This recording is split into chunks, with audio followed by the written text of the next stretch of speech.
Bien, damos entonces inicio a la sesión de 28 de octubre, grupo O1, electricidad y electrónica básica. Si tienen algún tipo de pregunta o comentario antes de dar inicio, de continuar con el tema, perfectamente lo podemos hacer. Así que los escucho. Necesitan algún tipo de precisión porque leyeron el documento o porque ampliaron un poco la revisión de la información o porque algo no quedó claro en la sesión anterior, pues es importante que lo cuenten. Lo pueden hacer con el micrófono abierto, lo pueden colocar en el chat. Ustedes deciden la forma en que lo quieran manifestar. Igualmente deben recordar que el chat está abierto para interactuar también y que si por X o Y razón no logro dar respuesta en la sesión, al guardar, al descargar la información de la sesión, porque queda grabada, en el chat queda el registro de la información como tal.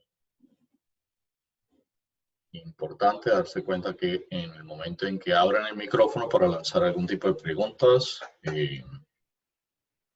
procuren hacerlo garantizando como un corte en la temática o un corte o un cierre de lo que se está proponiendo, para que no quede suelta la idea, sino que haya una coherencia o una conducción en la información. Bien, jóvenes, entonces, como lo planteamos, damos inicio a la sesión. Vamos a comenzar por empezar a contextualizar y a trabajar lo que corresponde a los componentes eléctricos que pueden configurar una instalación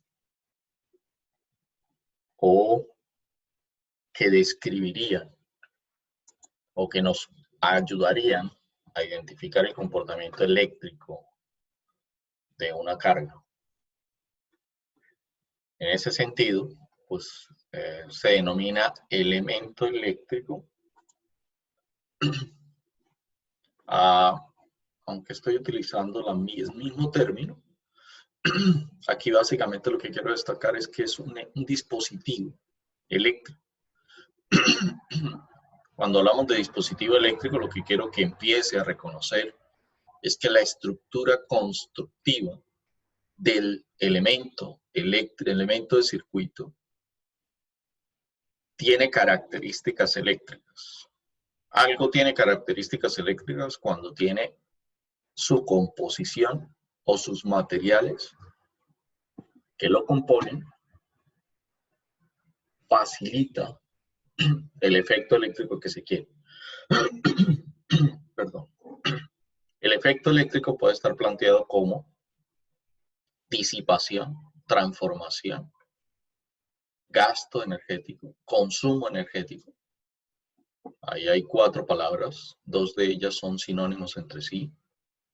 Yo puedo valorar el consumo de una forma equivalente a la transformación si lo observo como un aprovechamiento. Es decir, tenga en cuenta que la diferencia de potencial representa un poco el trabajo de mover una partícula de un punto A a un punto B sin importar la trayectoria. Tenga en cuenta igualmente que efectivamente esa partícula es parte estructural, composición, tiene composición eléctrica ese dispositivo, ese elemento. Típicamente se puede denominar como dispositivo, se puede denominar como componente, se puede denominar como equipo. Cuando hablo de un equipo, hablo de una estructura que puede tener partes conductoras, partes no conductoras. ¿Ok? Es importante que lo pongan en ese contexto. O que empecemos a interpretar lo que efectivamente hay un efecto eléctrico, un efecto magnético. Eso es lo que podemos presenciar cuando interconectamos cargas o cuando interconectamos fuentes con cargas. Efecto eléctrico, efecto magnético. ¿Ve? en todo sentido, sea un dispositivo, sea un componente mínimo o sea una estructura como un equipo, pues pudiéramos hablar de que tiene un cuerpo. Ese cuerpo obviamente tiene componentes eléctricos, componentes no eléctricos. ¿Ve? Su celular tiene componentes eléctricos, componentes no eléctricos. Los componentes eléctricos con los que se compone su celular básicamente son circuitos integrados. Circuitos integrados son composiciones de elementos de circuito con características y comportamientos eléctricos puntuales y particulares. Usted no tiene acceso a eso a menos que abra el dispositivo.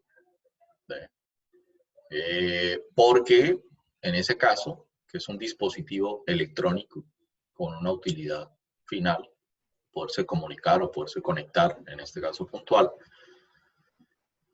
básicamente hay algunos elementos sensibles, hay algunos circuitos integrados que es el solo hecho de que yo toque la superficie puede hacer que los dañe, porque indiscutiblemente mi estructura biológica, química, física, también tiene composición eléctrica. Para levantar una mano o para mover un dedo o para hacer cualquier movimiento corporal, el cerebro emite pulsos electromagnéticos que se comunican a través de los nervios a la velocidad y a la respuesta con la que usted los observa. Por eso puedo ser parte integral del esquema. ¿Hay partes aislantes en el teléfono? Sí, la carcasa es una parte aislante. Evita prácticamente que usted pueda entrar en contacto con esos dispositivos. Entonces, hay composiciones. Es una combinación de composiciones de elementos activos y elementos no activos. Si lo ponemos en términos o en elementos eléctricos y en elementos no eléctricos, para no entrar en confusión de lo que describiríamos como elementos de circuito, porque fundamentalmente contamos con dos tipos de elementos. Un elemento que es capaz de entregar, de suministrar, de proveer, y todos los sinónimos que estén asociados con esta palabra. Entrega una cantidad finita o puede entregar una cantidad infinita, como el sol, de energía. ¿Sí? En este caso puntual, una pila, como la que hemos visto, la que vimos en la sesión anterior, una batería, la batería de su celular, tiene una condición de funcionar como un elemento activo cuando usted está usando el dispositivo y tiene un comportamiento pasivo porque recibe energía cuando usted lo recarga.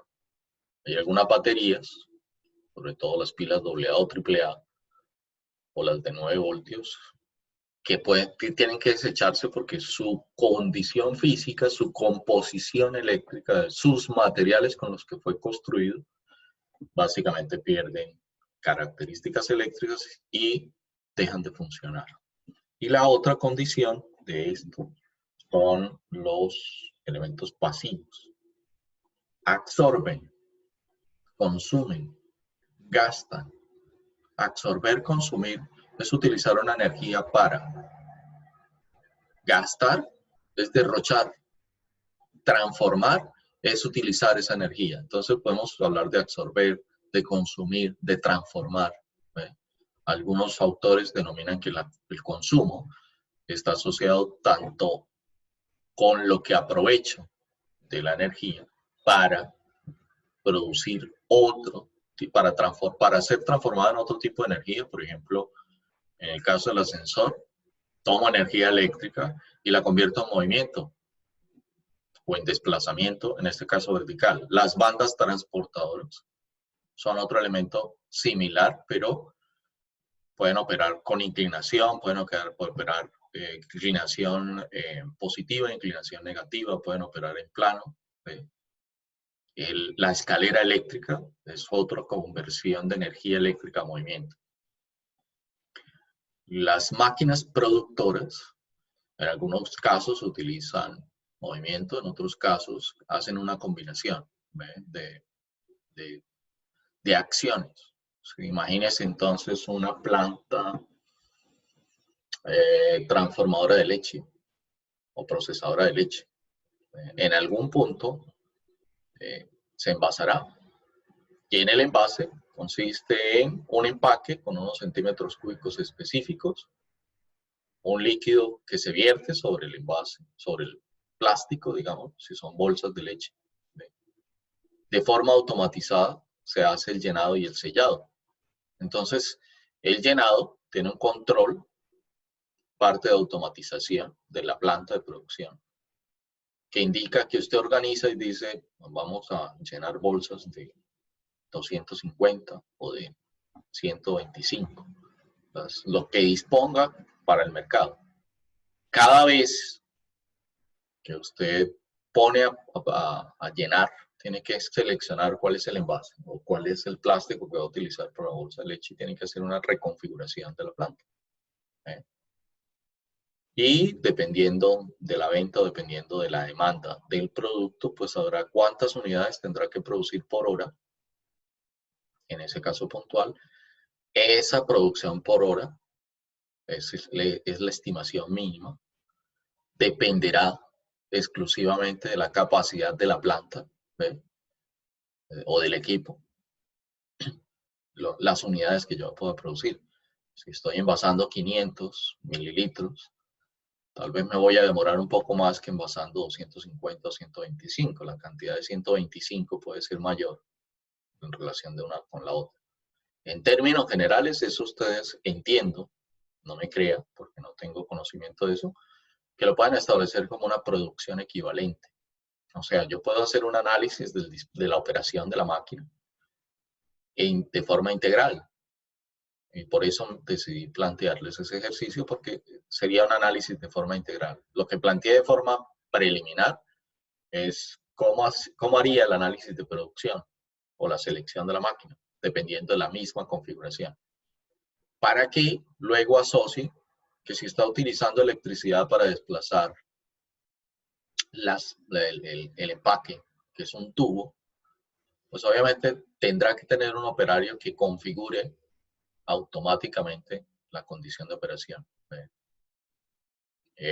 Eso definiría el consumo de la máquina, porque posiblemente no tenga el mismo comportamiento eléctrico llenando bolsas de 125, si es que así existen, o de 50, o de la cifra que quiera. El caso es que lo que me interesa es que analice que el llenado no es lo mismo de 50 mililitros a de 500.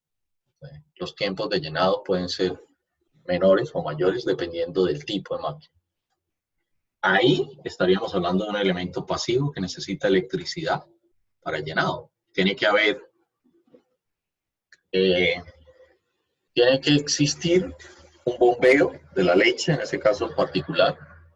O sea que hay un recipiente y de ese recipiente se bombea, que se hace pasar por un tubo o algún canal de conducción en el que se encontrará con el empaque. Tiene que haber un cierre por la parte inferior que se garantiza cuando hay un corte de la bolsa que salió. Debe haber un llenado y debe haber un cierre por la parte superior que garantiza el cierre de la siguiente. Eso, cuando usted ya se pone a pensar en eso desde el punto de vista de ingeniería industrial, usted tendrá que organizar, planear la acción, verificará la acción. ¿Para qué verifica la acción? Para hacer corrección. Entonces ahí está algo que va a escuchar cuando veamos gestión energética, que lo puede empezar a escuchar desde ya y que de una u otra forma va a tener que escucharlo porque ese es el enfoque del primer informe. El ciclo PHBA, que es el ciclo de mejoramiento continuo, calidad, ¿ve? Y ese es el ciclo con el que generalmente la ISO trabaja. Planear, hacer, verificar y actuar. Verifico lo que hice, o la actuación, o la acción, si lo quieren mirar así, para mejorarla a través de una reactuación o una remodificación a la actuación. Actúo sobre el proceso porque aprendo de él. En concreto son estos dos elementos. En concreto, pues básicamente puedes simbólicamente hacer una representación como la que está viendo en el esquema.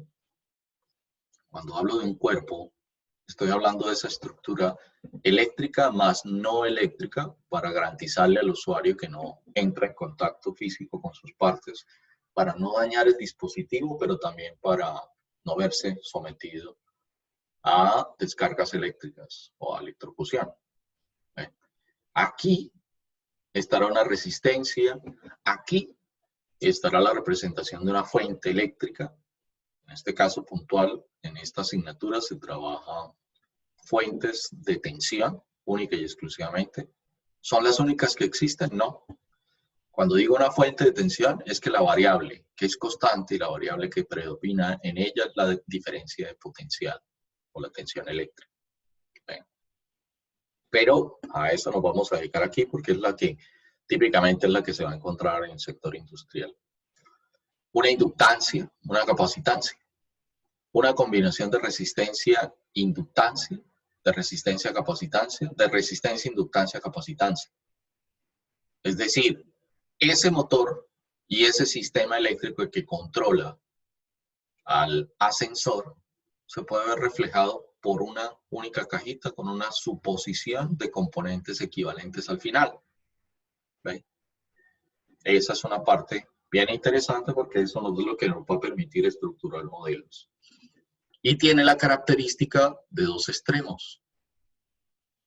Recuerde que la diferencia de potencial requiere que usted designe o que usted identifique o que verifique si la concentración de cargas positivas está aquí o si la concentración de cargas positivas está aquí. Si la concentración de cargas positivas está en la parte inferior de la gráfica que le estoy mostrando, le estoy indicando con el cursor, eso deduce o permite deducir que la concentración de cargas negativas estaría en el extremo. Si este extremo fuera positivo y este extremo fuera positivo, la diferencia de potencial entre el cuerpo o entre los extremos del cuerpo sería exactamente igual a cero. No habría diferencia de potencial, porque si la concentración de cargas de esto es positivo y la concentración de cargas de esto es positivo, la diferencia de potencial no existe porque los extremos tienen el mismo potencial. ¿Ok? Existe una diferencia de potencial cuando los extremos tienen polaridades contrarias. Por eso, en la sesión anterior, cuando hablamos de variable de tensión, hablamos de polaridad. Bien. Indiscutiblemente que también hablamos de variable corriente.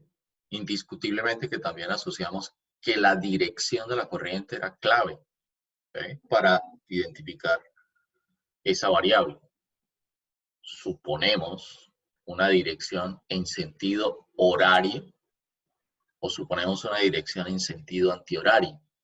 Y entonces empieza a haber algo que semánticamente se puede plantear, que representa lo mismo y que por representar lo mismo y tener una semántica diferente puede causar confusión.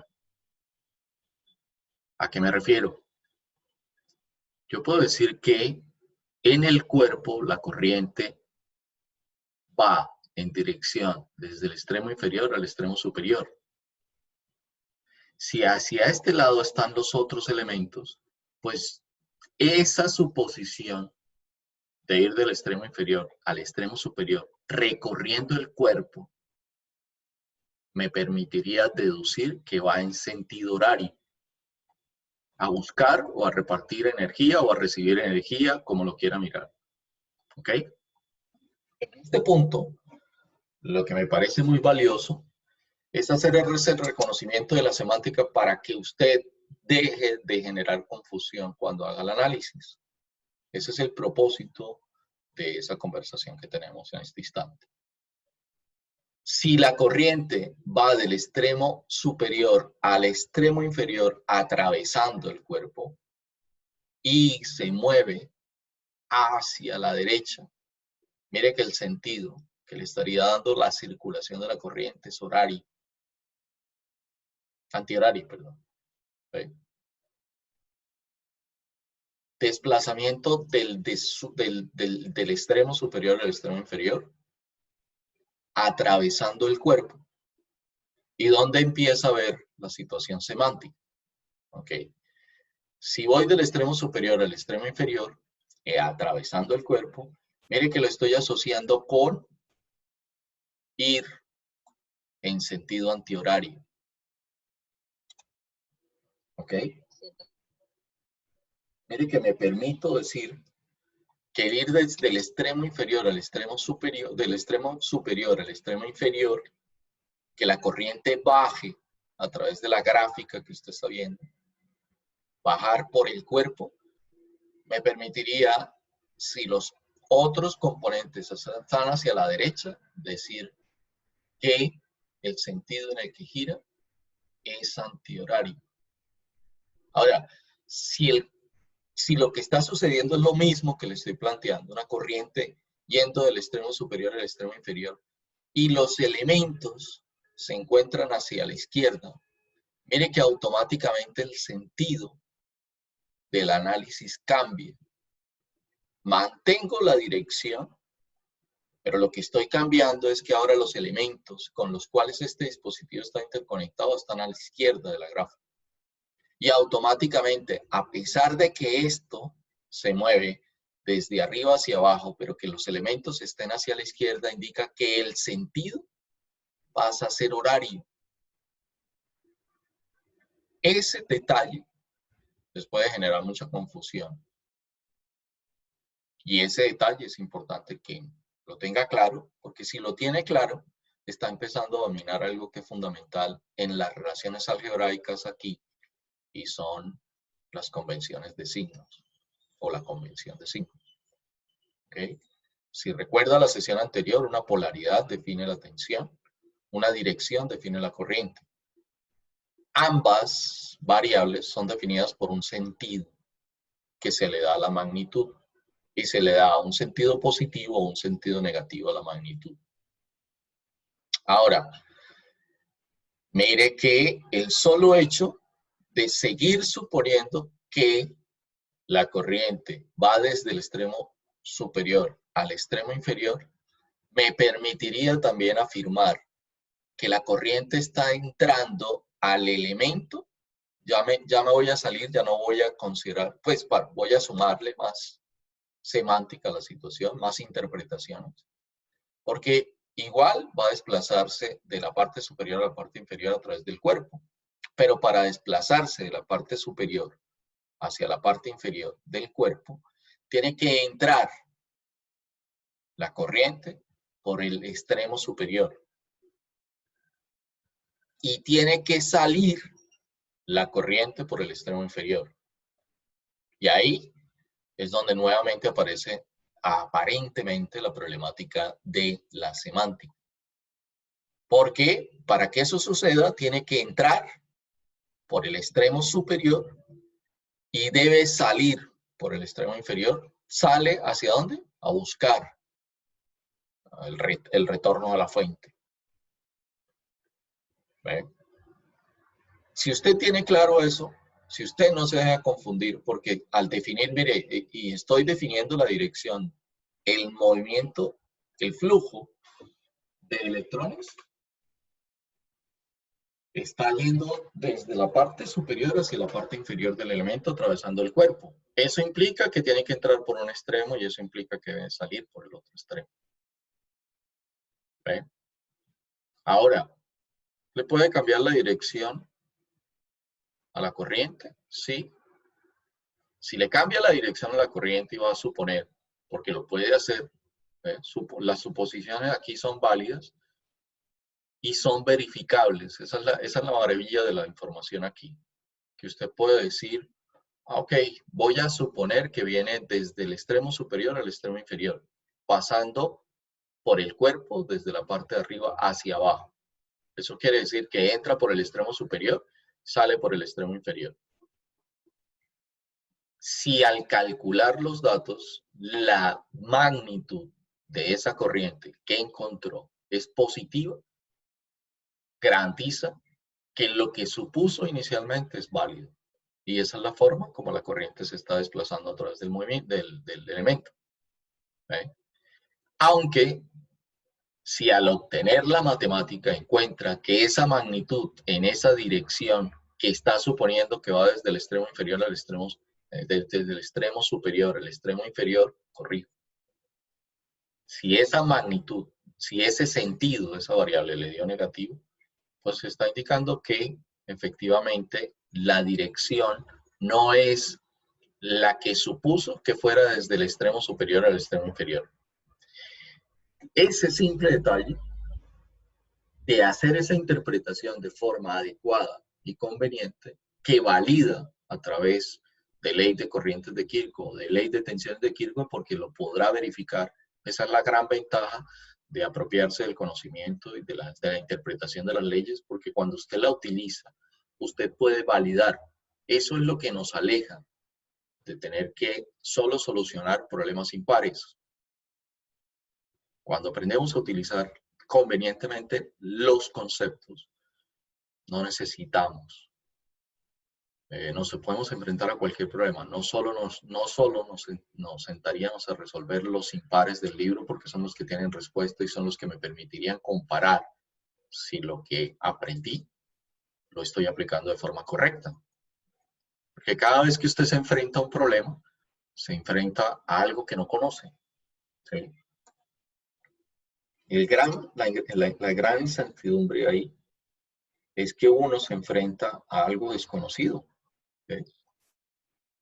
Yo no sé cuáles son las condiciones. A mí y máxime en una asignatura como estas, que es una asignatura complementaria.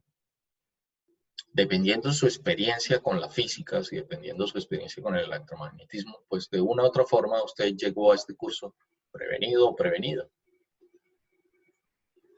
Y es importante reconstruir toda esa prevención, porque lo que fue esa experiencia ya no tiene por qué ser la misma experiencia aquí. Podemos cooperarnos ambos para que esto sea más productivo para usted. ¿Eh? Bien.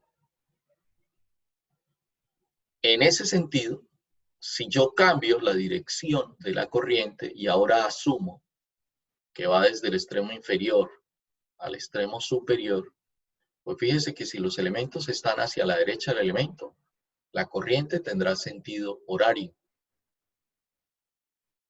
Compare esa situación cuando dijimos que venía del extremo superior al extremo inferior y que los elementos estaban a la derecha. ¿Qué debe comparar y qué debe validar? Que tiene sentido contrario, porque el movimiento lo estoy haciendo, inicialmente lo propuse del extremo superior al extremo inferior, ahora lo estoy proponiendo del extremo inferior al extremo superior, son contrarios. Y entonces, si al proponerlo del extremo superior al extremo inferior, me resultaba una dirección en sentido antihorario con los elementos a la derecha de la gráfica que está viendo, pues obviamente al cambiar la dirección, cambia el sentido. Tiene toda la lógica de haber invertido la dirección y esa es la forma de validarlo. Si yo fuera del extremo inferior al extremo superior, teniendo los elementos combinados con este cuerpo que está aquí, eléctrico, a la derecha, y obtuviera la misma dirección que yendo del extremo superior al extremo inferior, pues no estoy cambiando ninguna dirección. Me tomo este tiempo porque yo entiendo que la mayor dificultad en los modelos eléctricos y en la estimación de las variables de forma adecuada son estos detalles. Convención de signos siempre se lo venden como simplemente una dirección, un sentido, una polaridad y un sentido de la polaridad. Y listo. ¿Ve? Si se hubieran tomado la tarea, no es por criticar a aquellos que lo hicieron, pero si nos tomásemos la tarea de hacer el análisis en las diferentes direcciones, y esa es una recomendación, si usted quiere fortalecer su conocimiento, tendrá que verificar. Y para verificarlo, juegue con las diferentes alternativas. Cuando usted domina el conocimiento, póngalo en el escenario que lo ponga, siempre le va a funcionar, siempre va a encontrar una respuesta. Ahora, luego aprenderemos a validar si esa respuesta es la conveniente o no, o si esa respuesta me permite establecer que hay una condición óptima o eficiente del sistema. Bien. No me voy a detener aquí más. Más adelante, cuando veamos convención de signos, hay unas estructuras gráficas que le permiten visualizarlo mejor. Eso está un poco en el documento. No me voy a justificar. Búsquelo en el documento y léalo y interprétalo. Mi función es apoyarle la interpretación, porque si usted se da cuenta, es posible que esa información que le acabo de compartir no esté descriptiva. Ahora, yo espero que usted tenga papel y lápiz, haya montado la estructura y deje como tarea complementaria. Venga, sí, ¿qué pasa si que lo marque, que raye, que haga flechas, que determine la dirección, que ponga otro cuerpo aquí, otro elemento idéntico, los interconecte y haga la suposición de darle una polaridad y mirar qué pasa, darle una dirección y mirar qué pasa con el otro. ¿Ok? Entonces, ¿qué son elementos activos? Suministran, entregan, proveen energía. En este caso particular estamos tomando una pila de un vehículo. Pueden ser de 9, de 12, de 18, de 24, de 48 voltios. Depende del mercado. Depende del dispositivo vehicular también. ¿Okay? Este dispositivo que ve ahí funciona para vehículos a gasolina o a gas, no para vehículos eléctricos. La batería o la pila eléctrica tiene otra connotación absolutamente diferente. Parta del principio que es un vehículo que utiliza pilas o baterías recargables. ¿Ve? Entonces no puede tener la misma composición electroquímica de esto. Quiero destacar aquí, en alguna parte debe tener datos del fabricante, posiblemente lo tenga por esta cara posterior. Esos datos del fabricante indicarán cuál es la potencia, cuál es la corriente, indicarán cuál es la tensión de operación. Aquí hay una semiología de la comunicación, es decir, él le habla, él le indica cosas. Porne positivo quiere decir que este punto es un punto de contacto eléctrico que si lo toco y cierro el circuito, me puede producir choque eléctrico. ¿Ok? ¿Cómo puede suceder eso? Entonces, imagínense que esto está soportado sobre una superficie, está en el suelo. Por X o por Y razón, el deterioro del dispositivo hace que una de sus placas entre en contacto eléctrico con el piso. ¿Ok? Yo me acerco teniendo contacto físico con el piso. Sí, para poder tener contacto físico con el piso no debo tener calzado. ¿Ok? Toco este punto y el contacto físico del pie, de mi pie con el piso y de la placa que sobresale de aquí, cierra un circuito. Y automáticamente lo que entiende este dispositivo es que yo necesito energía. Y ahí tengo el impacto de choque eléctrico. Puede ser un cosquilleo, puede ser un golpe, ¿sí? Todo depende de la energía que esté aquí. Pero también puede ser una descarga que me puede afectar.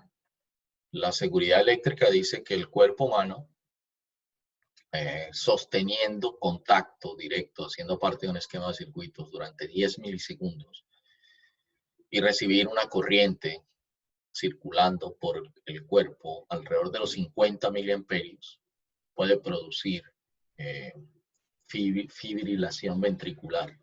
Eso es cambio del ritmo cardíaco. ¿Ve? Es un pre-infarto o infarto. Yo ahí ya si no, ya ese es terreno desconocido para mí. Pero la cifra que más o menos se maneja, si yo entrara en contacto directo con esto en el piso, con una lámina aquí en el piso que cierre el circuito y me quedara más de 10 milisegundos y soportara más de 50 miliamperios, pues obviamente voy a tener problemas de quemaduras de primero, segundo, tercer grado. Hasta pudiera morir. Entonces, para eso se hace la semántica de la comunicación y se le dice, se imagina con él, se demarca con rojo, porque los letreros de prevención tienen la letra roja porque es un color que siempre impacta en nosotros, en los seres humanos. Es una se llama algo de colores, lo olvidé, pero tiene sentido. ¿Eh? Tonos azules, tonos verdes, son más tranquilizadores, tonos amarillos tienen cierto sentido de alerta, tono rojo es algo ya catastrófico. Eso tiene un nombre y tiene que ver con un código de colores que se maneja esencialmente ahí en esos puntos. Bien, esto simplemente lo único que está mostrando es que hay una energía, se puede configurar una medición. Todo esto que está aquí son equipos de medida, contador que establece el consumo, una medición de la diferencia de potencial y un interruptor. Es eso. Borne positivo es un punto energizado, el borne negativo no hay energía. Para precisarles, yo puedo entrar en contacto con este dispositivo siempre y cuando esto esté abierto. ¿Ve? Porque si vuelvo a lo mismo, pies descalzos sobre la superficie, la batería en contacto con el suelo es el que está garantizando que yo cierro el circuito. ¿Ve? Por eso él me ve como un elemento que necesita energía y decide entregármelo. Pero si esto está abierto, obviamente, por este elemento conductor que ve aquí, este negro, no debe haber energía. No hay conducción, no hay electricidad. Si esto está cerrado, tocar esto implica que también puedo sufrir una descarga, porque el elemento está activo. Yo lo prendí. ¿Ve? Ok. ¿Qué tipo de energía es esta o cómo se representa? Como esta línea recta, por eso se conoce como corriente directa, una diferencia de potencial con un valor constante. Esta variable del eje Y debería ser tensión. Esta variable debería ser tiempo. Lo único que está diciendo es que esta fuente entregará el mismo valor sin importar el tiempo que esté conectada. Y eso es relativamente no cierto. ¿Ve? Porque ese sería en el caso ideal. Por eso digo que no es cierto. En el caso ideal, si estos son años, pues ella, si dice que es 9 voltios, entregaría en 10 años los mismos 9 voltios. Y eso no es cierto porque los materiales se descomponen y pierden características eléctricas.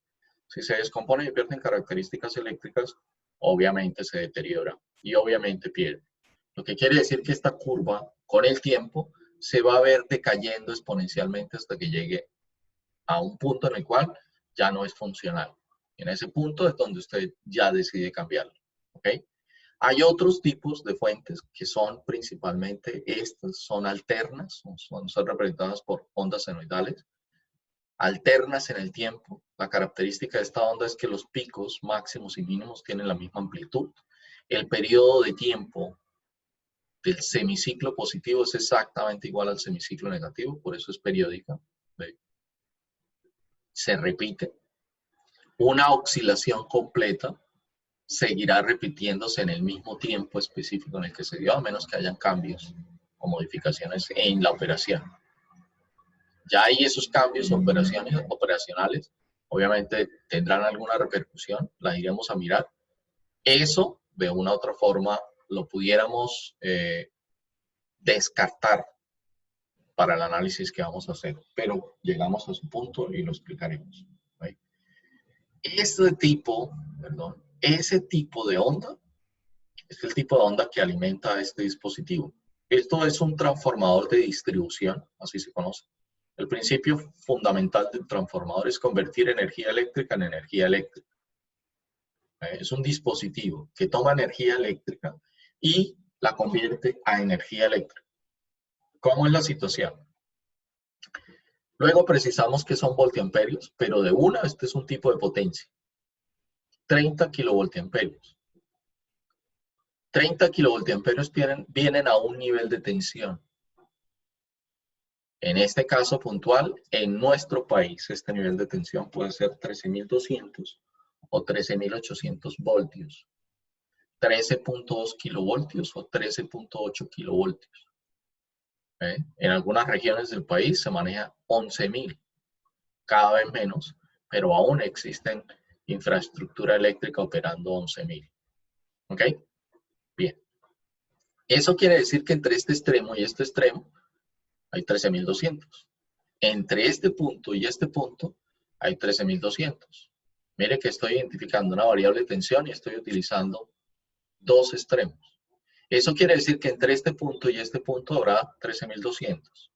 Hay una característica que es la que vamos a desarrollar en este contenido, que tiene que ver con un desfase eléctrico, un desplazamiento en el tiempo. Quiere decir que estos 13.200 se dan en un tiempo específico, diferentes a los 13.200 que se dan en este tiempo específico. Pero no se preocupe, yo solo lo único que quiero destacar aquí es que esto se conoce como un nivel de media tensión. ¿Ok? Eso quiere decir que estos 30 kilovoltiamperios vienen por este esquema a 13.200 voltios. Y estos 30 kilovoltiamperios se entregan al usuario final a través de estos 4 terminales.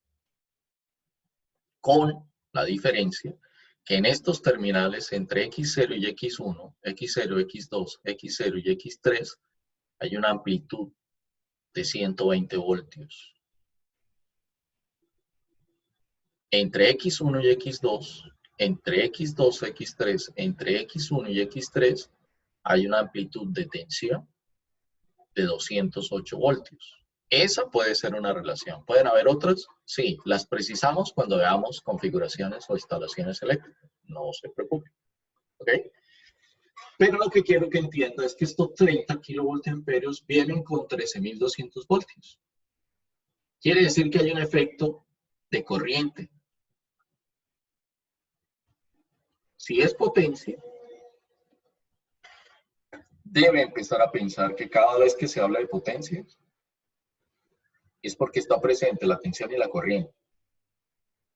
¿Ven? La única forma es que estos 30 kilovoltiamperios sean los mismos por este lado que por este lado, es porque la variación de la corriente lo permite. Eso quiere decir que este tanque que está aquí, que es un transformador, y si recuerda un poco su teoría de la física y electromagnetismo, pues la función del transformador, la composición del transformador son dos devanados, dos arrollamientos, dos circuitos eléctricos. Aquí hay un circuito eléctrico diferente de este circuito eléctrico. Lo que quiere decir que la composición de eléctrica de este es uno, la composición eléctrica de este es otra, diferente. No se interconectan eléctricamente esto con esto, se interconectan magnéticamente a través de un núcleo ferromagnético. Ahí aparece la ley de Faraday o la inducción electromagnética como parte fundamental. Eso quiere decir que por efecto de inducción electromagnética, ese dispositivo, de su forma constructiva, garantiza que los 30 kilovoltiamperios pasan de un nivel de tensión mayor, de 13.200, a un nivel de tensión menor, que en este caso son dos niveles de tensión, 208, 120 voltios. Efectivamente, usted dirá, 13, 120, 208, ¿eso qué es? Y yo le diré, en este punto, respiremos, no se angustie por algo que vamos a manejar de una forma diferente, que llegaremos y abordaremos. Lo que quiero que entienda es que las cargas se conectan a un nivel de tensión baja. 120 es un nivel de tensión bajo. Un nivel de tensión bajo que puede tener un equivalente en corriente, ¿ve? Que puede tener una potencia, ¿ve? Pero esto es lo que nosotros vamos a trabajar en estas sesiones particulares como un elemento fuente. Esto es lo que le entrega al usuario esta curva. Y ya miraremos cómo la manejamos. ¿Ok? Efectivamente entenderá que yo puedo tener algo como, ¿por qué elegí esta foto? Discutiblemente, lo haya percibido o no lo haya percibido, esto está puesto en nuestro entorno.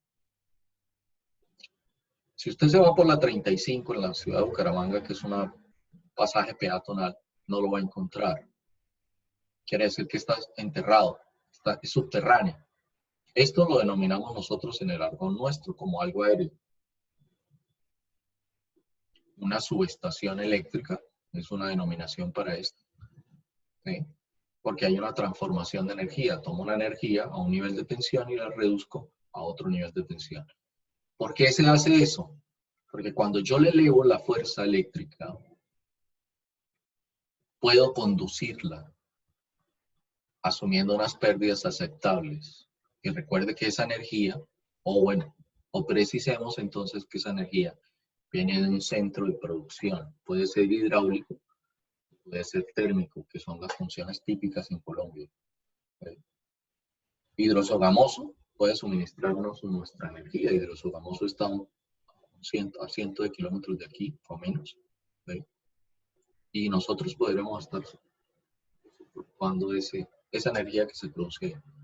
Eso quiere decir que llega por líneas de alta tensión y se distribuye hacia el usuario final, porque por eso se llama un elemento de distribución. Porque esto quiere decir Profe, que la instalación, perdón, ¿qué es más peligroso, un alto voltaje o un alto de amperaje? ¿qué es más peligroso? Perdón, me repito. ¿Un voltaje muy alto o un amperaje muy alto para un ser humano? Las dos. Lo que pasa es que tendrían efectos diferentes. Estos, bueno, supongamos que estos 13.200 me golpean y por eso hablo de golpe, porque recuerda que es una fuerza. ¿Sí?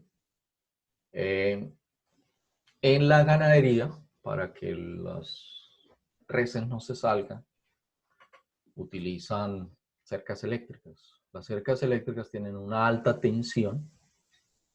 Usted puede tener 10.000 voltios ahí con una bajísima corriente. ¿Sí? Cuando usted está en esa zona, la gente es muy desprevenida, por eso se demarca mucho y entra fácilmente en contacto y eso golpea muy duro. Es como si lo golpeara uno una mula. ¿Sí? Y la mula le pega con los dos cascos. ¿Sí? Ese es un equivalente interpretativo. En ese caso de las cercas eléctricas, es posible que por la baja corriente y por la fuerza que lo golpea, el tiempo de exposición no sea tan alto. ¿Qué lo puede dañar? El golpe. ¿Ve? El golpe, porque el golpe incluso lo puede botar unos metros. ¿Ve? La corriente, como pasa por mi cuerpo, si no controlo el valor de la corriente y la exposición, pues obviamente va a seguir circulando. El problema de la corriente es que busca una salida y la salida siempre se da por puntos de menor potencial. Y efectivamente rompe. Cuando le digo rompe, es literal. Si mi pie está cerca a una varilla o una estructura metálica y la corriente me toma, pues la corriente lo que vio, la salida que vio es ese pie que está a 2, 3 centímetros cerca de una estructura metálica. Puede ocasionar el estallido del pie, dependiendo la cantidad de energía que mueva. ¿Eh? Por eso los sistemas eléctricos redundan en protección, para evitar que la gente tenga algún tipo de problema en la acción. ¿Sí? Típicamente puede suceder que se dispare una protección antes de llegar a valores incontrolados. ¿Sí? El problema de la electrocución no solo es la cantidad de corriente que pueda circular. Recuerde que una gran cantidad de corriente lleva energía y una cantidad de energía puede llevar a una alta temperatura. Un cortocircuito es la disipación en un mismo instante de tiempo de esa energía. Es pretender destruir esa energía que no se destruye, sino que se transforma. ¿Y cómo se transforma?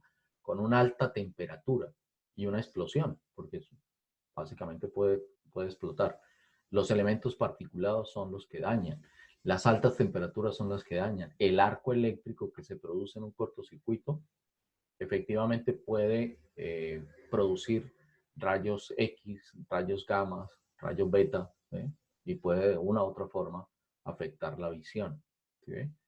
Todo eso es un poco lo que hoy en el mundo se trabaja de forma muy concreta. Nuestro sector como sector eléctrico tiene una reglamentación propia, está exclusivamente hecho para el sector eléctrico de seguridad y salud ocupacional, ¿eh?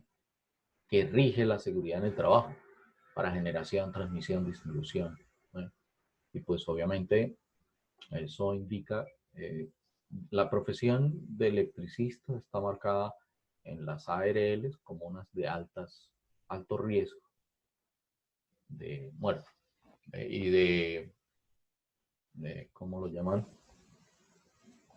Alta accidentalidad, no, deterioro, de alta enfermedades por producto, por exposiciones a diferentes situaciones que lo pueden poner complejo.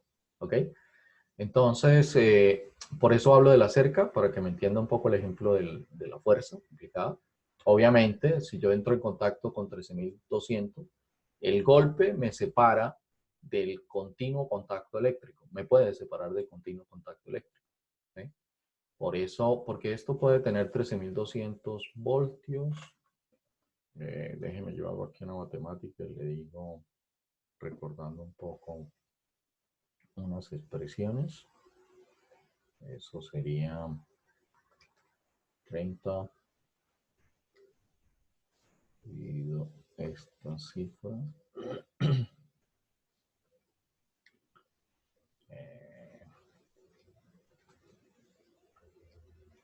Pudiera tener una corriente de 1.31 amperios por este lado. ¿Ve?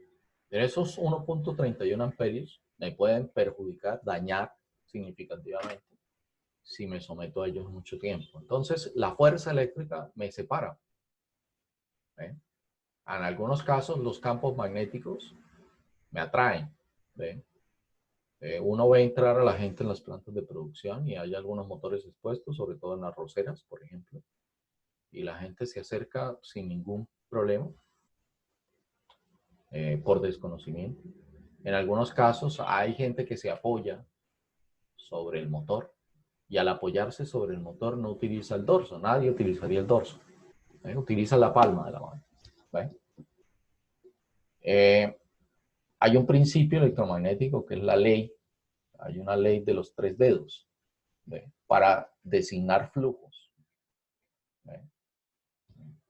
Cómo se generan los flujos y cómo puede quedar uno atrapado. La ley de la mano derecha, principios de la ley de la mano derecha, algo así es en el electromagnetismo.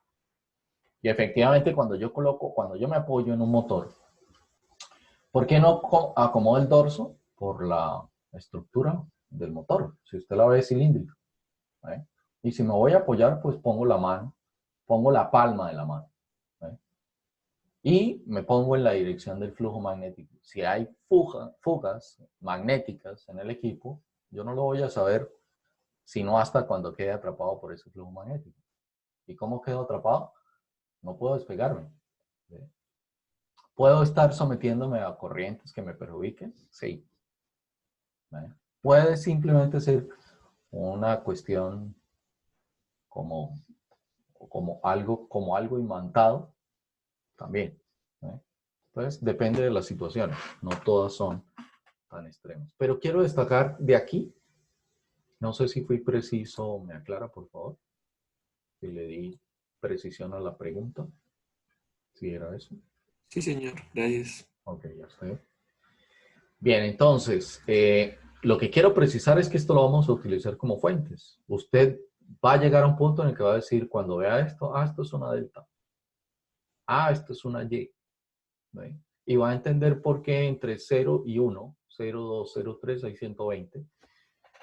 ¿Y por qué entre 1 y 2, 2 y 3 y 3 y 1 hay 208? ¿Ve? Pero les presento la fuente eléctrica que vamos a utilizar en la instalación, en el modelo de las instalaciones que vamos a hacer. Obviamente entenderá que esto hace parte de un sistema eléctrico macro, conocido como Sistema Interconectado Nacional.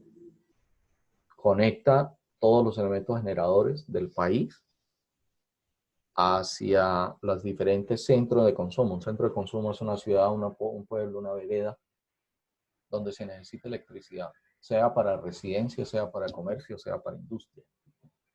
Esto es un transformador de potencia, de alta potencia. Y entonces usted puede tener niveles de tensión aquí significativamente altos, conducciones, elementos conductores robustos, ¿sí? Y pues obviamente lo único que quiero que entienda es que esto lo puede ver en una central hidráulica, en una central de paso de líneas de transmisión, pero también lo puede ver en su planta de producción, ¿sí? Como elemento fuente, ¿sí? Tan grande, pues posiblemente sí, dependiendo de qué tan grande sea su planta de producción. Normalmente ustedes los llevan a mirar procesos de producción y es posiblemente posible. Pues en este semestre creo que no, pero bueno, no sé cómo lo esté haciendo el profesor, los llevaban a Medellín o Bogotá a ver plantas de producción o a hacer una visita técnica. En esa visita técnica, pues uno ve lo que uno necesita ver, que es lo de ingeniería industrial, pero también puede empezar a ver otras cosas, como estas, por ejemplo. ¿Sí? Ok. Eso quiere decir, aprovecho aquí el comercial para decirles, no, el sector eléctrico es un sector desregulado. El término desregulado está en relación a que no hay monopolio estatal, no hay monopolio empresarial. El único, sí existe monopolio, el único monopolio que existe es interconexión eléctrica. No tiene el 100% de la infraestructura de torres y de líneas de conducción, de subestaciones de alta potencia, como esta que está viendo ahí. Y es un monopolio natural, tiene sentido, porque no muchas empresas están dispuestas a, y tampoco saturaríamos la conducción eléctrica, tras de que ya la critican como una afectación, como afear la zona por donde pasa, una afectación visual, ¿sí?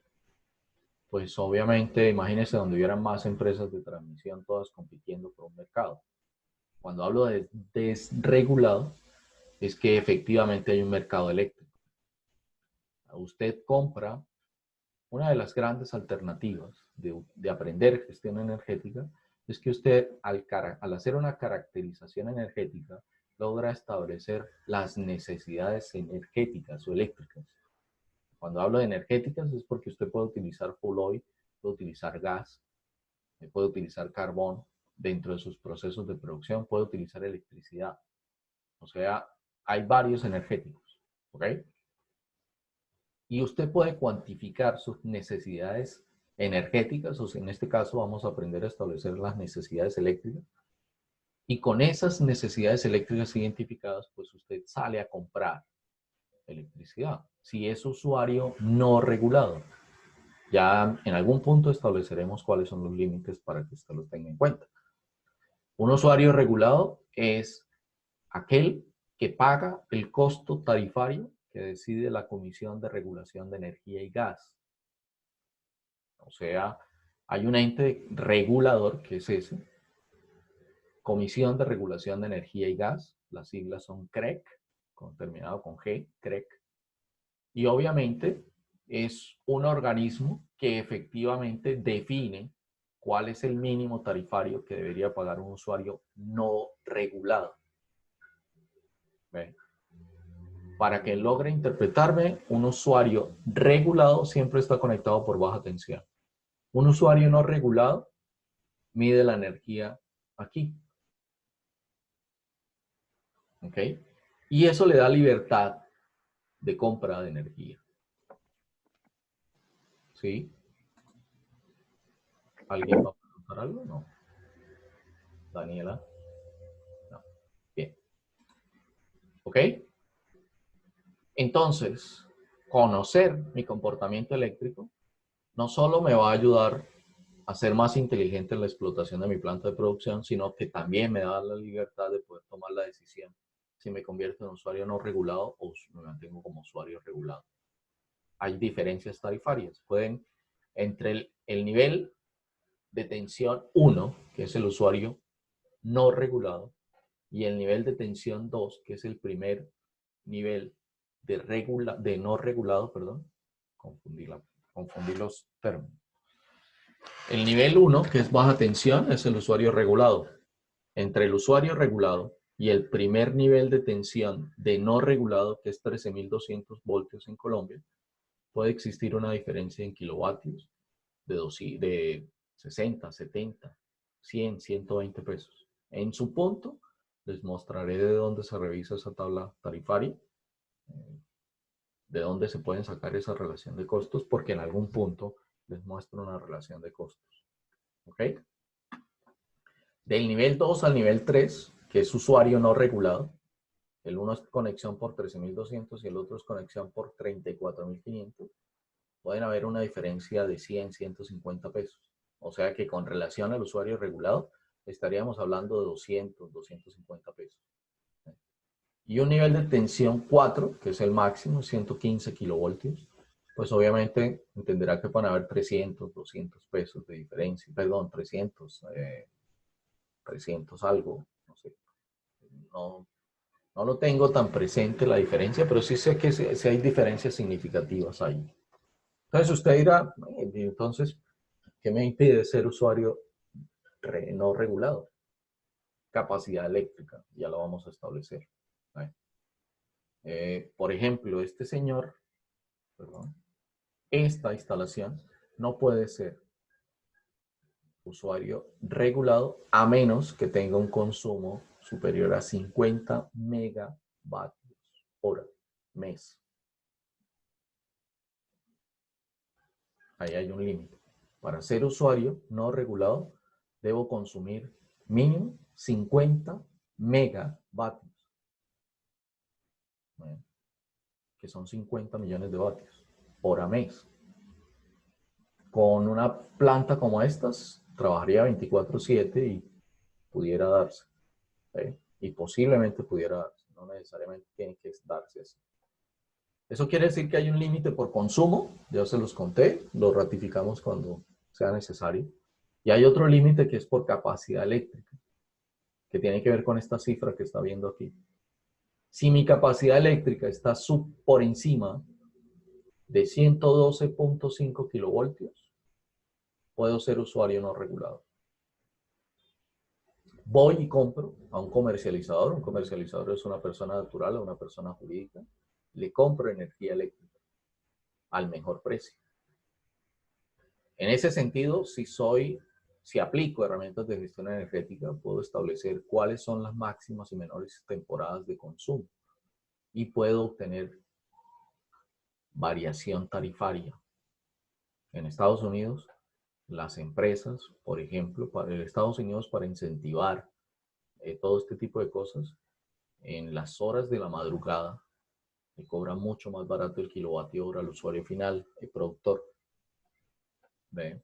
Primero porque las empresas que distribuyen la energía y las que la producen tienen la capacidad para suministrarle todo lo que el usuario necesite. Y segundo, por incentivar que haya producción en unos horarios que no sean donde todos terminemos produciendo. Para el sector industrial en Colombia, trabajar después de las 5 de la tarde hasta 8, 9, 10, 11 de la noche es una complicación porque el sector residencial en Colombia es más fuerte que el sector industrial en consumos. ¿Eso quiere decir que le van a castigar con tarifa? No. Cuando soy usuario no regulado, yo pacto con la persona a la que le compro los kilovatios hora, cuáles son los mejores beneficios para ambos. O sea, es una cuestión de oferta y demanda. Hago un contrato a corto, mediano y largo plazo, y ese contrato a corto, mediano y largo plazo, yo lo puedo las partes las pueden terminar en cualquier instante. Entonces, si viene a mí un comercializador con una mejor oferta, yo me puedo ir. Claro, entenderá que las mejores ofertas aparentemente vienen con alguna restricción, pero es cuestión de negociar, ¿sí? Y encontrar los mejores puntos óptimos para que la compra se dé. Si soy usuario regulado, no puedo hacer eso. Esa es una gran diferencia. Si no cumplo con el límite de capacidad instalada, que es este valor, y el límite de consumo, o límite de consumo. No necesariamente tiene que cumplir los dos. Con cumplir, con satisfacer uno, puedes solicitar conexión por otro nivel de tensión. Para que lo entienda, la Universidad Industrial de Santander es usuario no regulado, tiene conexión a 13.200 voltios. Tiene la capacidad para conectarse, tiene la capacidad, el conocimiento, la infraestructura para conectarse a 34.5 y pagar menos el kilovatio hora. Pudiera hacerlo si hace una inversión. ¿Eh? Pues la diferencia del kilovatio hora entre un punto y otro estimaría cuál es la recuperación de capital del proyecto para hacer esa transformación. Nuestro sistema como sistema eléctrico al interior de la universidad es el mejor, el más rentable, el más eficiente. No. Y pues eso muestra un poco la condición país. Yo no quiero meterle política a esto, así que no lo tome por la visión. Cuando le planteo la visión país, como que es un planteamiento político. No, simple y llanamente es que las instituciones públicas no son el mejor reflejo de hacer muy bien las cosas. ¿Sí? Siendo una universidad como la que es, ¿sí? Pudiera aplicar su propio conocimiento al interior de su administración y gestión. ¿Sí? Pero no hemos podido aprender a ser inteligentes desde ese punto de vista. Somos muy buenos diciéndoles a ustedes, esto se hace de esta forma, pero al interior de la universidad no lo hacemos de esa forma. Las razones, ahí es en esa zona oscura, no tengo interés de entrar, ni quiero llevarlos ahí porque no es mi propósito ni mi intención. Pero efectivamente no lo hacemos bien. Eso quiere decir que las universidades privadas tienen un muy buen modelo de instalaciones eléctricas. No sé, lo desconozco. Creería que no. Es posible que sí. ¿Sí? Es posible que algunas lo hagan de forma inteligente. Porque es lo mismo que en la producción. Usted va a pagar por un insumo. En este caso, electricidad. Usted paga por un kilovatio hora y pretende utilizarlo de la mejor forma posible. Bien. Esto me parece muy importante porque esto me permite explicarles que yo puedo hacer análisis de cargas o de instalaciones eléctricas en función del tiempo. Y ahí los llevo a la recordación de hablar de ecuaciones diferenciales. ¿Ve? Eso es lo que me parece interesante ahí. Que usted acuda a recordar que si quiere hacer análisis en el tiempo, debe encontrar una respuesta particular y una respuesta homogénea. Y encontraría la respuesta total en el tiempo. La respuesta particular en el sector eléctrico, en esta estructura eléctrica, nosotros la denominamos respuesta transitoria. Y esa respuesta transitoria se da a la respuesta a cambios instantáneos de los elementos interconectados. ¿Ve? Eso es todo lo que necesitas saber con relación a eso. O sea que la respuesta particular, que es la misma respuesta transitoria, depende única y exclusivamente del valor de la resistencia, del valor de la inductancia o del valor de la capacitancia. Cuando veamos relación tensión-corriente, cada uno de esos elementos, usted va a encontrar que en la inductancia hay una derivada y que en el condensador hay una integral. Y que esa derivada o esa integral puesta en una ecuación a partir de ley de tensiones de Kirchhoff le da una ecuación diferencial para su solución. La respuesta transitoria se la vamos a dejar al experto. En este caso puntual, la respuesta transitoria no hace parte de nuestro ejercicio. Entonces nos vamos a quedar en estado estable. Eso quiere decir que el comportamiento de la derivada en la inductancia es instantáneo. ¿Sí? Cuando le digo instantáneo, puede ser del orden de los milisegundos o microsegundos o picosegundos. El adaptarse a ese dispositivo, sí. ¿Eso tiene unas consecuencias en operación? Sí. Pero por eso se las dejamos al experto. ¿Eh? Porque la operación que vamos a analizar es ese dispositivo ya estabilizado, ¿sí? Cómo trabaja para que transforme la materia prima. Eso es lo que nos interesa. Entonces, esa es la respuesta homogénea, que en nuestro caso es una respuesta en estado estable. Esa respuesta dinámica también se da porque hay un cambio. Cuando usted rompe la inercia para un movimiento, tiene que hacer el análisis de lo que le cuesta al sistema romper esa inercia. Esa relación de romper esa inercia para entrar en movimiento en una masa, pues es equivalente, entre comillas, valen las comillas ahí, al comportamiento transitorio. El comportamiento transitorio aquí ocurre muy rápido, el dispositivo se adapta. Vamos a ver que depende de la frecuencia. Como nos interesa el estado estable de esto, ¿ve? El estado estable es ya, la palabra lo dice, se estabilizó eléctricamente. ¿Ve? Entonces tiene un pico máximo y un pico mínimo igual y tiene un sistema periódico alimentándolo, haciendo que trabaje.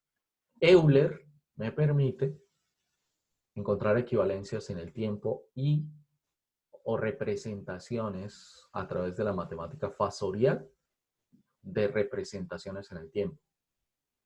Entonces aquí nos vamos a dedicar a trabajar con Euler.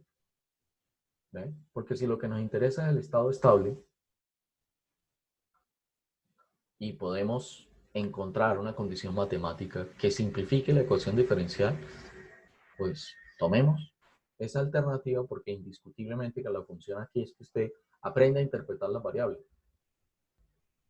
Como método alternativo puede aprender a calcularlas a partir de matemática fasorial y eso le permitiría calcular la condición. Le permite hacerse una idea de lo que pasa ahí. Y entonces usted nota que aquí aparece en esta gráfica algo que se llama valores RMS. RMS porque es la raíz media cuadrática de una onda senoidal, variante en el tiempo, ¿ve? O cosenoidal. Y eso quiere decir que a través de este vector en la matemática fasorial y girando, porque si se imagina que esto se desplaza unos grados iguales, va a lograr ver que cada postura del vector puede identificar un punto. O sea que Euler me dice que con matemática fasorial yo puedo modelar lo que pasa en el tiempo. Por eso es importante la matemática fasorial. ¿Quieres recordar la matemática fasorial? Parte real, parte imaginaria, magnitud, ángulo. La magnitud se obtiene de la raíz cuadrada de la parte real al cuadrado más la parte imaginaria al cuadrado. Y el ángulo se obtiene del tangente a la -1 de la parte imaginaria sobre la parte real.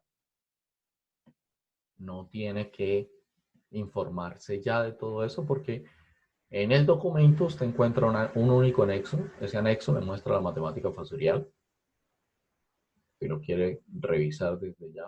Pero en su momento lo retomamos y lo retomamos con la información para interpretarlo y para usarlo.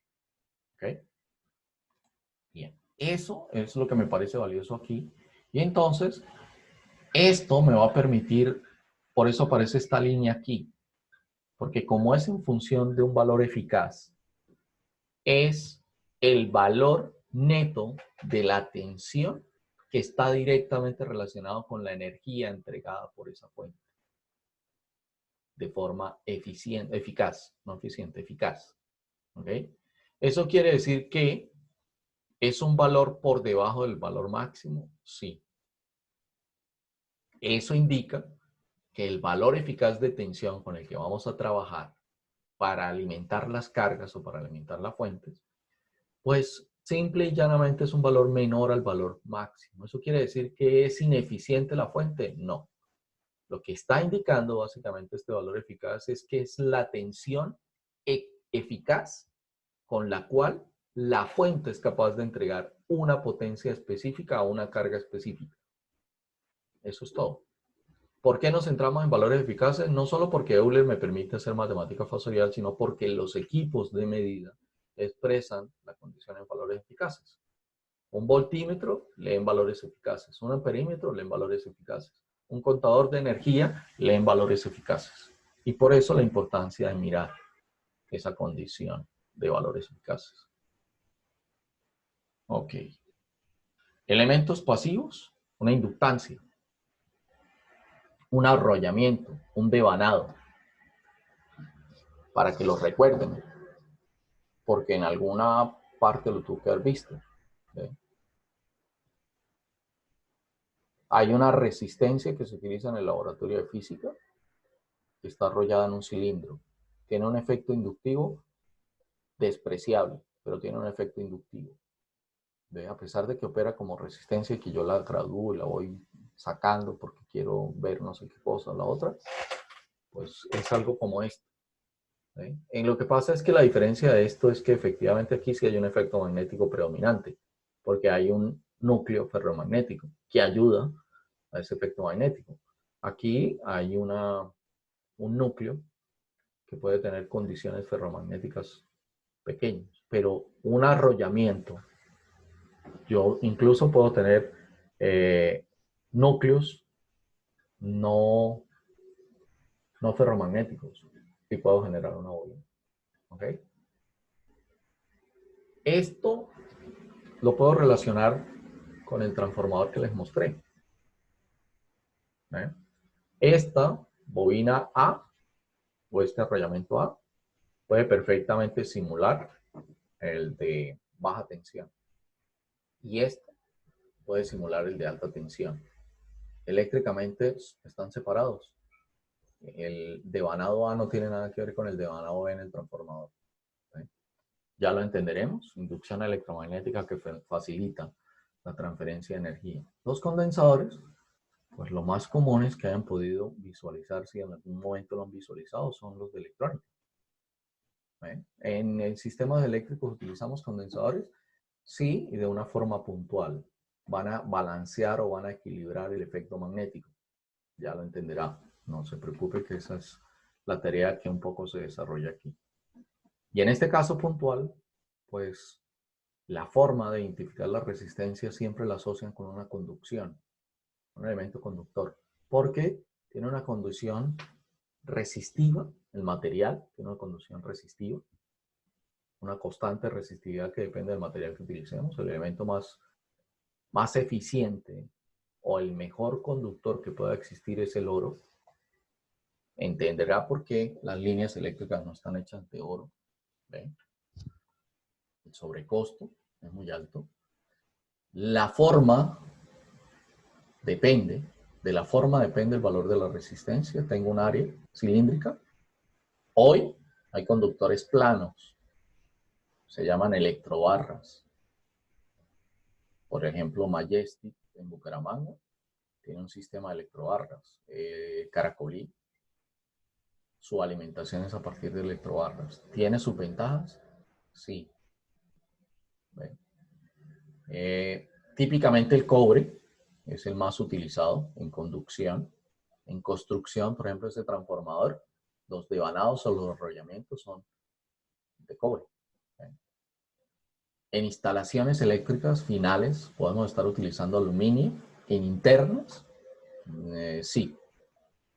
Anteriormente no lo permitían en Colombia, pero de un tiempo para acá están aceptando conducción interna a través de conductores de aluminio. ¿Okay? A mayor área, o sea, entre más grueso esto, mayor conducción eléctrica porque la resistencia baja, disminuye. Pero hay un efecto con la longitud. A mayor longitud, mayor resistencia. Entonces, cuando tengo que recorrer distancias muy grandes, pues compenso con la sección transversal el efecto del incremento de la longitud. Pero todo elemento que tenga características eléctricas, básicamente se le podrá establecer el valor de resistencia específico. ¿Ok? Pues obviamente aquí está un caso puntual de un incandescente que ya no son aceptados en el país desde el 2011. La regulación colombiana dijo que no deberíamos utilizarlo porque son ineficientes y porque el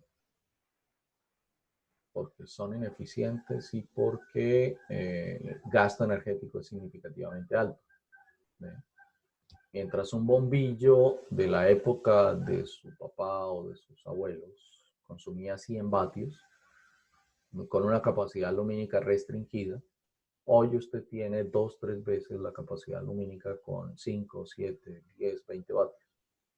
El problema de eso es que eso necesita un control electrónico Y si uno no compra elementos de buena calidad, pues ese control electrónico termina convirtiéndose en basura electrónica porque afectará el comportamiento eléctrico. Pero eso lo retomamos un poco de una forma diferente. Recordación, ley de Ohm, relación tensión-corriente en una resistencia. Hay una relación directamente proporcional ahí. Por eso les decía que a mayor área, menor resistencia, menor corriente. Porque si usted mira la variable corriente es inversamente proporcional a la resistencia. La variable tensión es directamente proporcional a la resistencia. Este tipo de visualizaciones son importantes porque le permiten entender. Esto es la ley de Ohm, relación tensión-corriente en una resistencia. La corriente por la resistencia le da la diferencia de potencial entre los extremos. Y de una u otra forma, junto con definición de potencia, pues usted perfectamente sabe que si esto es I por R, la potencia terminaría siendo igual a I cuadrado por R. Siempre tendré dos variables para definir una tercera. Tendré dos variables para definir una tercera. Y cuando hago combinaciones entre esto y esto, pues puedo determinar cuál es el valor de la resistencia, por ejemplo. Si la corriente sé que es la tensión sobre la resistencia, pues la potencia va a ser igual a la tensión cuadrada por la resistencia.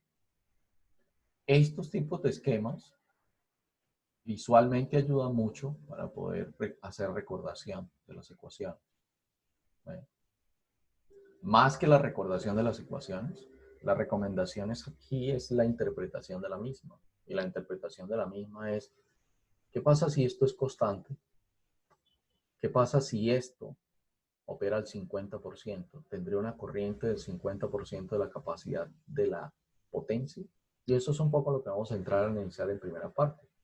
Porque es importante que usted empiece a hacer interpretaciones funcionales y pueda decir, ya esto se salió del rango de funcionalidad por esto y por aquello y por esto otro, o por esto. Hay que aprender a ser argumentativos en la ingeniería de forma práctica y usted debe aprender a sustentar práctica de forma precisa y clara cuál es su concepto y debe aprender a emitir un concepto. Usted no puede, desde la perspectiva de ingeniería, resultar diciendo, ese fue el número que me dio. Eso no es un actuar lógico dentro de la ingeniería. La ingeniería da respuestas sustentadas en. No se pueden suponer cosas, siempre se podrá suponer cosas para empezar a analizar un escenario. Entonces yo le puedo decir a un cliente, usted puede ser mi cliente, usted puede querer que yo lo asesore en la cuestión de la construcción del diseño de su planta. ¿Sí? Mi obligación como ingeniero es decirle las posibles diferentes alternativas. ¿Sí? No me sé sino una, pues eso es lo que le vendo. Como yo estoy compitiendo con otros por el mismo mercado, entre más valor le dé a usted, más consideración o más alternativa tendrá usted en considerar que puedo ser su aliado para el trabajo. De eso se trata esto. Si yo me acostumbro a dar una respuesta, si yo no aprendo a hacer un análisis de la ecuación y hacer una interpretación de los escenarios que se puedan presentar, estoy limitándome a dar una única respuesta. ¿Posiblemente funcione? Sí. Pero tengo que tener en cuenta que hay competencia, que así como yo quiero ese cargo, o como quiero ese empleo, o como quiero esa oportunidad, hay otros peleando por la misma.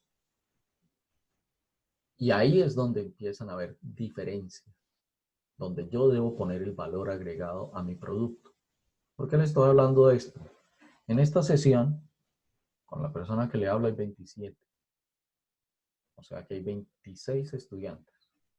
Todos reciben la misma información. ¿Todos utilizan de igual forma la información? No. ¿Ven? ¿Todos van a aprovechar de la misma forma la información? No. El hecho de que usted se apropie de su proceso de formación y no se lo deje al otro, ahí ya empezó a obtener su propio valor. Ya ahí empezó a encontrar parámetros que lo van a hacer diferencial o lo van a hacer diferente del otro. ¿Ve? Ahí es donde usted empieza a marcar su desarrollo profesional. ¿Y de quién depende? Única y exclusivamente de usted. Porque así como usted entró hoy a esta sesión, puede que a las 8 se vaya para otra sesión, o puede que a las 10, o puede que a las 12. ¿Eh? Y va a estar con otros compañeros, y va a recibir la misma información. Va a escuchar lo mismo. ¿Puede oír lo mismo? Sí. Hay una acción diferente entre escuchar y oír, y es importante que la establezca. Porque es el mismo discurso.